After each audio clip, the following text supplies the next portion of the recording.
안녕하세요. 소통하는 직장인 박범준의 따뜻한 일상 그리고 독서 시작하도록 하겠습니다. 오늘도 역시 여러분들과 바로 이 한상춘 연구원 경제논설위원이 쓴 또 다른 10년이 온다 라는 책에서 제4차 산업혁명을 맞아 여러분들이 선택해야 할 나중에 유망한 직업군이 어떤 것인지에 대해서 3개에서 4가지 정도를 말씀드리도록 하겠습니다.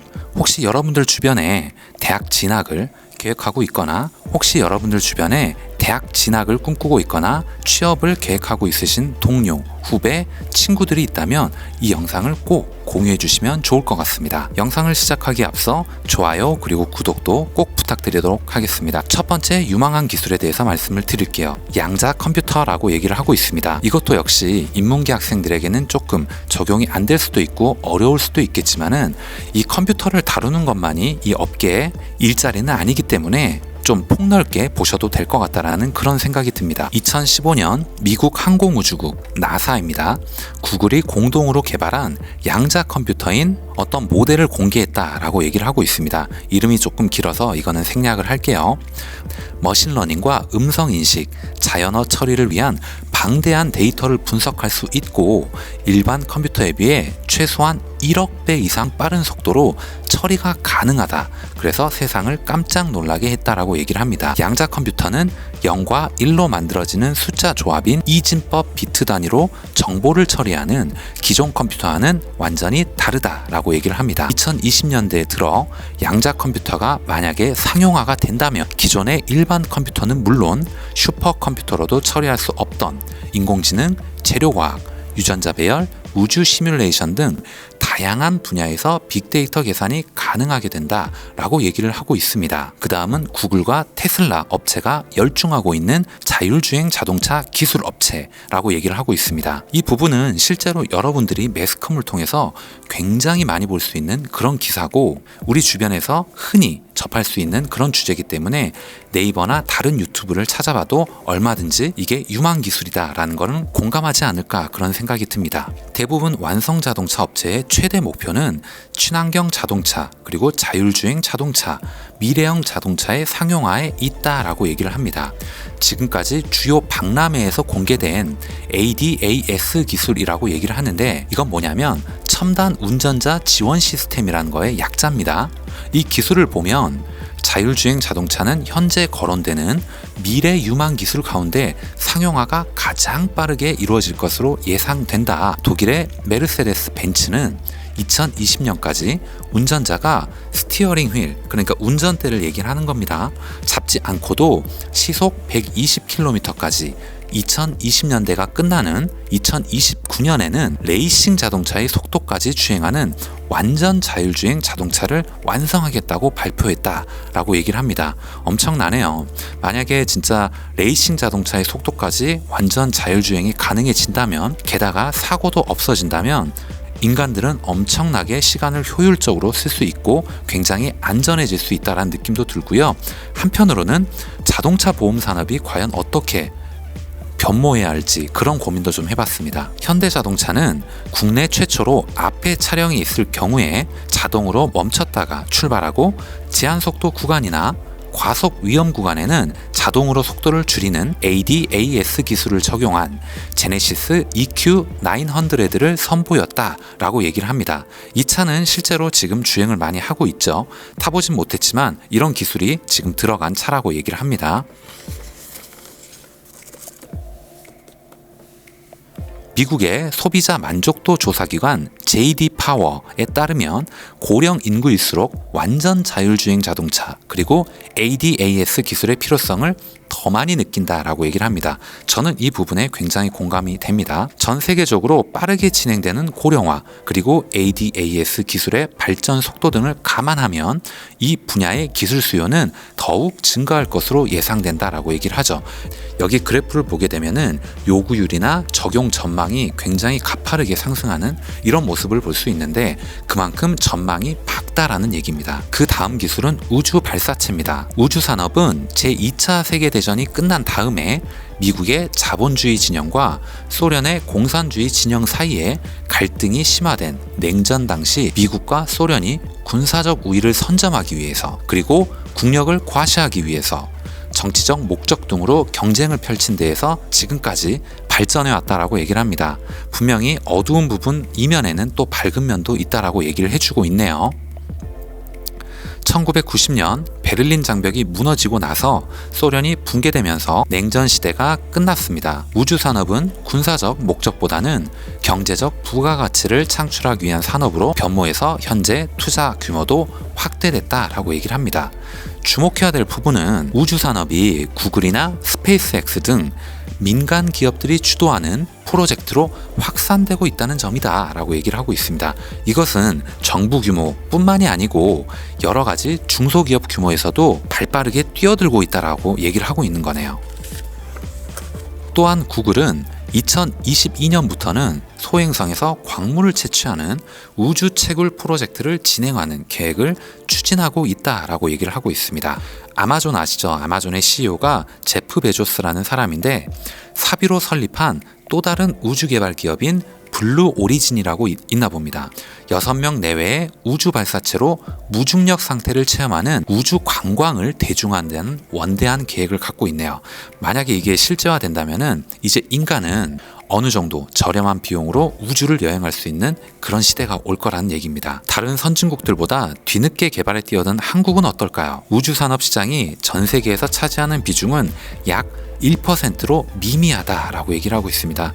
이 부분은 이 전 영상에서도 얘기했지만은 굉장히 안타깝습니다. 하지만은 그만큼 발전할 수 있는, 커갈 수 있는 그 폭이 가능성이 굉장히 큰 부분이다 라고 저는 긍정적으로 봐도 되지 않을까 이런 생각도 드네요. 그 다음 기술은 휴머노이드라고 얘기를 하고 있습니다. 자동화 로봇 산업이라고 보시면 될 것 같아요. 로봇의 실용화는 1962년 GM 자동차 기업 있잖아요. 이 자동차 생산에 산업용 로봇을 투입한 것을 시작으로 해가지고 생산 현장에서 용접, 도장, 자재 운반, 소형 부품 조립 등 인간에게 어렵거나 위험한 일들을 대신 수행해 왔다라고 얘기를 합니다. 여러분들 뉴스나 이런 데 보면 자동차 공장에서 기계들이 이렇게 자동으로 쭉쭉 라인을 따라 움직이면서 조립이 되고 있잖아요. 그거를 생각하시면 될 것 같아요. 2020년대 로봇 시장의 성장 가능성은 무한할 것으로 평가된다. 로봇 연맹 IFR 이곳은 2020년대부터 2030년대까지 로봇 시장이 연평균 10% 이상 성장할 것으로 예상했다라고 얘기를 합니다. 이 가운데 산업용 로봇은 평균 9%, 전문 서비스 로봇은 5%, 개인 서비스 로봇은 25%나 증가할 것으로 분석했다라고 얘기를 합니다. 여기서 여러분들이 눈여겨봐야 할 건 뭐냐면 개인 서비스 로봇이라는 부분입니다. 25% 굉장히 크게 성장을 한다는 것인데 여러분들 영화에서 봤던 인공지능, 인간이랑 비슷한 형태의 이런 기계들이 인간의 요청이나 도움 같은 것, 요구를 그들이 수행해주는 그런 부분들이거든요. 이거는 의료나 노령화에 있어서 굉장히 매력적인 기술이 되지 않을까 그런 생각을 개인적으로 해봤습니다. 서비스 로봇은 여기서도 얘기를 하고 있네요. 가사, 의료, 간병, 교육, 보안 등 단순한 기계뿐만이 아니고 저출산, 고령화에 변화하는 인구 구조, 그리고 개인의 삶 속에서 인간과 함께 공존할 수 있다. 그리고 삶의 질을 제고하는 동반자로서의 성장 가능성이 높다라고 얘기를 합니다. 잠재적 시장 규모가 가장 큰 부분으로 평가된다라고 여기서도 아까 제가 했던 얘기, 의견과 똑같이 얘기를 하고 있네요. 특히 서비스 부문 로봇에서는 인간형 로봇, 휴머노이드의 기술 개발, 그리고 상용화에 주목하고 있습니다. 다른 로봇과는 달리 인간이랑 흡사하죠. 인간의 인식 기능과 운동 기능을 구현하는 등 고난도의 인공지능 수준과 활용 가능성을 자랑하는 로봇이다 라고 얘기를 합니다. 한국 카이스트는 어떨까요? 휴머노이드 로봇 휴보2를 얘기를 하고 있습니다. 이 로봇은 소리 및 사물을 인지해서 장애물을 피할 수 있고 가위바위보를 할 수 있다 라고 얘기를 합니다. 5손가락이 정밀하게 움직인다라는 얘기죠. 세계 재난 로봇 경진대회에 참가해 우승을 차지하는 등 기술력과 활용도에서 세계 최고 수준으로 평가받았다라고 얘기를 합니다. 이 부분은 뭔가 좀 뿌듯하네요. 중국은 2020년까지 세계 로봇 시장 점유율 45%, 그 다음에 세계 1위 로봇 강국으로 도약한다는 계획을 추진하고 있다라고 얘기를 합니다. 만약에 여러분들께서 향후에 진로 계획을 꿈꾸고 있다면 중국 쪽을 한번 목표로 구상해 보시는 건 어떨까요? 미래에 인간과 로봇이 공존하는 세상이 반드시 오게 되겠지만은 지능형 서비스 로봇 산업 발전에 대한 논쟁과 비관론은 계속 확산되고 있습니다. 왜냐하면 가장 크게 우려되는 사안은 인간 일자리 위협입니다. 영국 옥스퍼드 대학교와 BBC가 702개 직업을 대상으로 진행한 연구에 따르면요, 앞으로 20년 이내로 35%의 직업이 로봇과 컴퓨터로 대체된다라고 얘기를 합니다. 이 부분이 가장 무서운 것이죠. 하지만 대체되는 부분만큼 인간이 할 수 있는 또 다른 일은 생겨날 거라고 생각이 되고요. 단순 노동보다는 여러분들이 계획하고 추구해야 될 것은 뭐냐면, 제 생각에는 지식산업, 컨텐츠 산업이라고 생각을 하고 있습니다.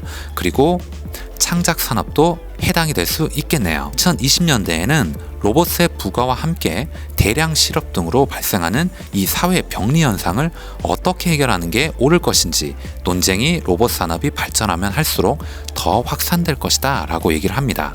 오늘은 여러분들과 한상춘 경제자문위원, 논설위원이 쓴 책 또 다른 10년이 온다라는 책에서 4차 산업혁명을 맞아 향후에 유망할 직업군, 유망할 업종에 대해서 얘기하는 시간을 가져봤고, 4개 정도의 업종을 여러분들과 공유를 해봤습니다. 첫 번째는 양자 컴퓨터 기술이라고 말씀을 드렸고요.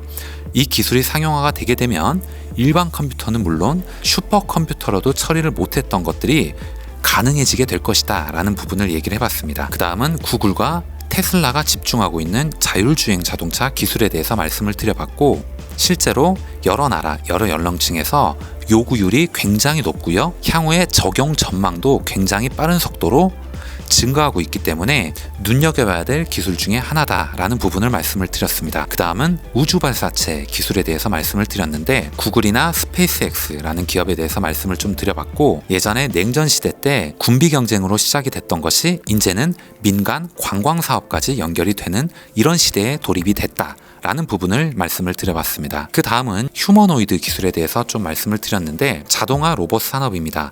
자동차 라인을 따라서 자동적으로 조립되는 그런 예시를 생각하면 되고요. 특히 그 중에 개인 서비스 쪽을 가장 유망하게 생각을 하고 있다. 발전 가능성도 굉장히 높다라는 부분을 말씀을 드렸고, 간호, 의료, 간병 쪽이라고 말씀을 드렸습니다. 하지만은 우려되는 사항은 인간의 일자리를 위협할 수 있다라는 부분 때문에 끊임없이 논쟁의 대상이 될 수 있다라는 부분에 대해서 말씀을 드려봤고, 저는 개인적으로 이 상황에 마주해서 여러분들이 해야 될 방향은 지식산업, 컨텐츠 사업 정도라고 말씀을 좀 드려봤습니다. 혹시 주변에 대학 진학을 계획하고 있거나 취업을 계획하고 있는 동기, 동료, 후배, 선배들이 있다면 이 영상 꼭 공유 부탁드리고요. 오늘 이 내용이 여러분들께 조금이라도 도움이 되셨다면 좋아요, 그리고 구독도 꼭 부탁드리겠습니다. 다음 시간에 더 좋은 내용, 더 좋은 컨텐츠를 가지고 인사드리도록 하겠습니다. 감사합니다.